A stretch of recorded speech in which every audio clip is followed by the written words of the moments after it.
Hey folks, today we're doing part 2 of our aim small, hit small shooting technique. As you saw in part 1, we were at the deer camp showing you your aim small, hit small point of reference, but you're talking about being on level ground, deer being perfect broadside. What we're doing in part 2 is we're coming out here and going to show you a real world scenario of shooting techniques and an aim small, hit small, and how this point is going to have to be adjusted by how the deer's facing you while you're in your tree stand. What we want to do today is simulate for you how your aim small, hit small reference point is going to have to be adjusted when you're not shooting from a ground blind and not shooting a deer that's perfectly broadside to you. Your aim small, hit small reference point is going to have to be adjusted, especially when you're shooting from a tree stand or elevated position. What we've done is we're out here now. We've got our tree stand set up. We were going to move the decoy around and we're going to try to get him set up in different angles to where he's not going to be that perfect broadside shot. But what we have to look at is how our aim small reference point may not be here because of the angle we're at. It's going to move to here.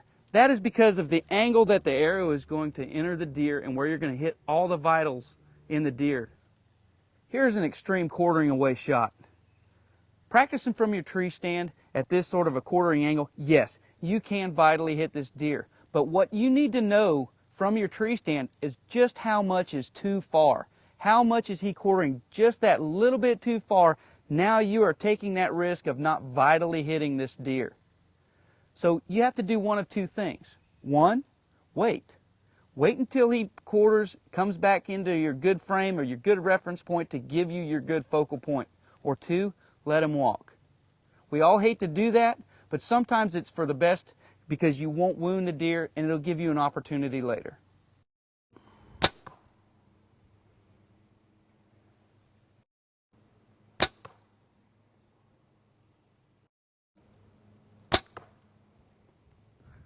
This is a perfect example as to why Brian and I love to come out in the off season and practice. I've got two perfectly good vital shots, deer's coming home, one bad shot. It's one of those things, the more you shoot, the more you know where your focal point is, the more confident and comfortable you're going to be. You're going to be able to take this shot next season when your deer comes in this scenario and situation. Now's the time to put this tip into action. In the off season, practice, practice, practice. These scenarios work. These scenarios help. They will make you more confident. They will make you more comfortable. The more you practice, the more success rate you're going to have. I'm Billy Lawson with Stickum Archery.